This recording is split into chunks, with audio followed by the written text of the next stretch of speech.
নিয়ম করে কথা না বললে, দেখতে না পেলে, সময় না দিলে আমার যে ভীষণ একা লাগে। একাকিত্বে মুখ থুবড়ে পড়ে থাকি হতাশায়। কই, তবুও তো থেমে নেই ভালোবাসা। আমার কষ্ট লাগে, নিজেকে ভীষণ অসহায় লাগে, কিন্তু তবুও অপেক্ষায় থাকি।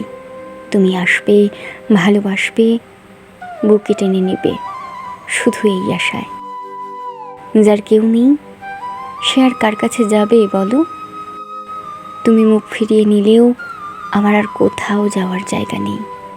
জানি পৃথিবীতে মানুষের নিজের বলতে শুধু স্মৃতি থাকে, বুক ভরা কষ্ট থাকে, কিছু নির্ঘুম রাতের জন্য অবশিষ্ট বেদনা থাকে, একাকিত্ব, হতাশা থাকে।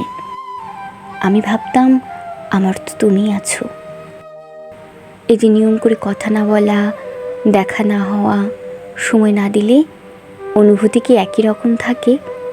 ভালোবাসা কমে না? কিন্তু এই যে নীরব হাহাকার, এই আর্তনাদ কে বুঝবে?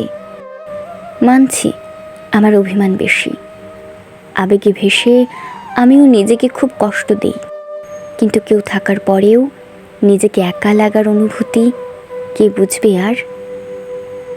আমার যে কষ্ট হয় না তা নয়, আমারও কষ্ট হয়। আমিও হতাশায় ডুবে থাকি, সব যন্ত্রণা শুয়ে শুয়ে, সব কষ্ট ভুলে গিয়ে তোমার সাথে কথা বলতে এমন অনিশ্চিত অপেক্ষার পরেও ভালোবাসা কমে না, শুধু বাড়ে। ভালোবাসা বেড়ে গেলেই তো মানুষ একা হয়ে যায়, একদম একা।